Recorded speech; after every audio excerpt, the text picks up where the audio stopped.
talking about trading 5 firsts on a swap for a player like Mikal Bridges, who was a elite role player, but definitely not an all-star even.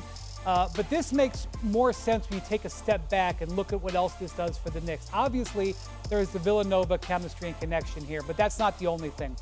He is also a player who's played every game in his NBA career. His durability is spectacular. This also enables them to match up with the Boston Celtics, the champs. They have these great wing players. This is the kind of player that they need, absolutely. And here's the other thing, and CJ knows this because he negotiated the deal as the head of the Players Union. Under the new CBA, it is very hard to have 2 or 3 max contracts on a team at the same time and build out your whole roster. Mikal Bridges has one of the highest value contracts in the NBA. I know there's been some discussion about maybe Paul George going to the Knicks in recent days, Ryan. Paul George literally makes $30 million more than Bridges. Bridges still puts up numbers and plays every game. And I think almost most importantly out of all this, this is a bet on Jalen Brunson. This is the Knicks saying, we don't need to trade all these picks for a superstar. We have a superstar. Let's give this superstar the pieces that he needs to maximize himself and enable them to still have enough money on their books to retain OG Anunoby, because that's a key part of this. They have to finish this deal by keeping OG on the perimeter as well. Monica, everyone knows that you have the greatest playoff reaction to something that happened with the Knicks against Philadelphia. But what was your reaction last night when hearing about this trade? They did it? Oh my God, they actually pulled this off. Like, this was the inside, well, I don't want to say inside joke in terms of it being a secret here in New York. I think it was known nationally. Knicks fans took over Barclays Center. Josh Hart and Jalen Brunson gave Mikal Bridges the blues. Josh Hart told him to hit his line. Like, we had sort of ideated around this idea in terms of Mikal Bridges' skill set, but the reality was that I didn't think that this was in the realm of possibility. In fact, Ryan, if I had known that this had an actual shot of getting done, I would have long said you go Bridges as opposed to a guy like Paul George, who was older, who has struggled with durability, who is probably closer to the end of his prime than he is toward the middle.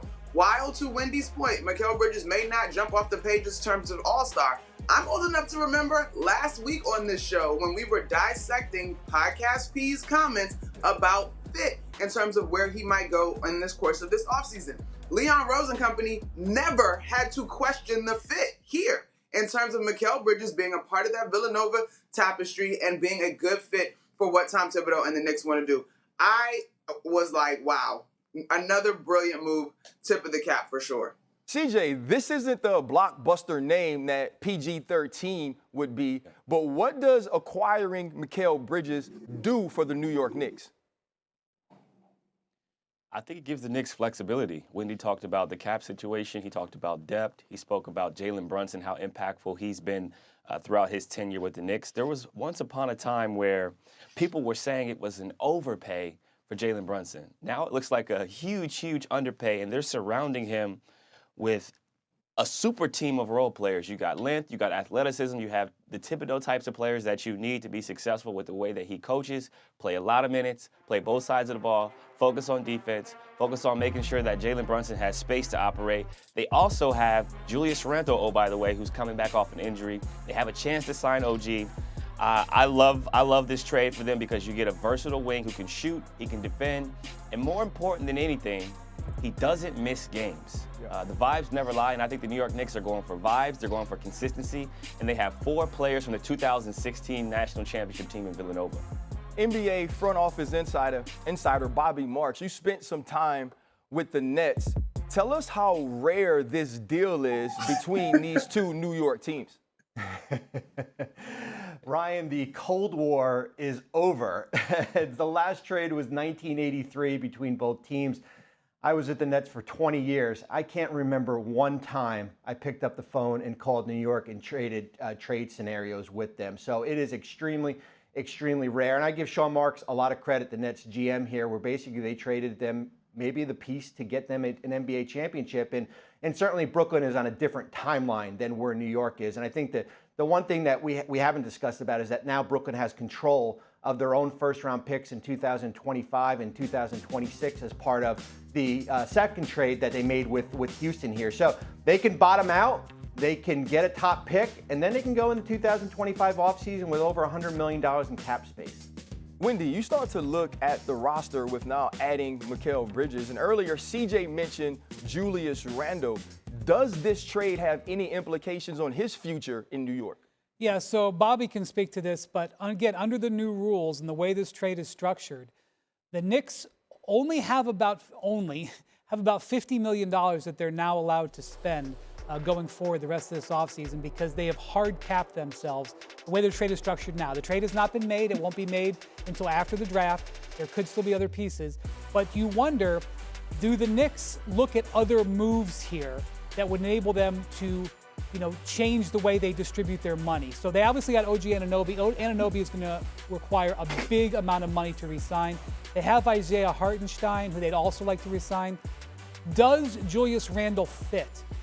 You certainly look at their lineup and you see a bunch of perimeter defenders and ball movers. Randle is sort of a little bit from the previous era of Knicks basketball, but he's obviously still an all-star level player. So he is a valuable piece, but the Knicks, now that they've gotten this done, may look at ancillary deals. And also, frankly, the Knicks have 2 picks in this draft tonight. They are probably going to use those picks. They need to hit on some pieces that could help them down the line, but it's also possible that they could look to move one of those picks or even both of them in a separate deal today that would enable to get them some more cap space under that cap now. So this is still very fluid.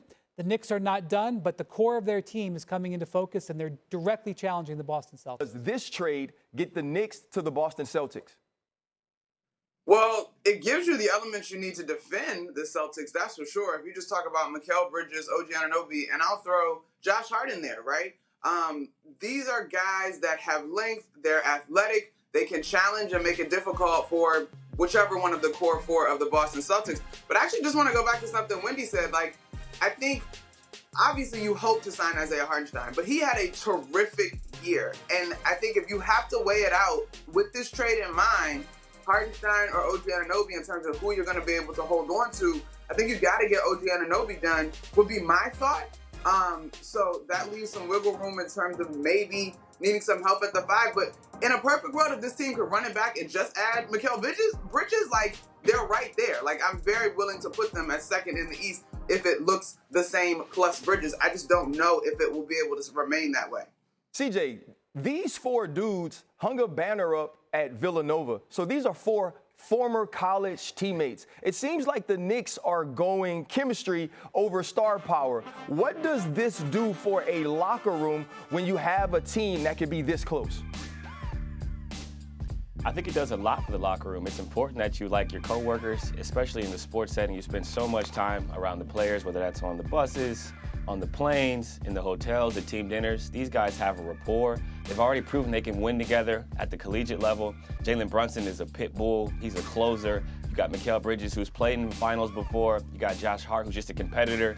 You have all of these pieces, DiVincenzo as well, who defend, they shoot the ball well, they move it. It's almost as if they are building a team specifically towards contending against the Boston Celtics. You got tall wings, you got athletic players, you got guys who are durable. You look at the Boston Celtics, outside of Porzingis, they were extremely healthy throughout the year with their core group of guys. They got used to playing together, and you've seen the results. It's like the Knicks are trying to combat that with players who are long, athletic, and get along. And I think the vibes are going to be worth at least 5 wins based on the chemistry alone.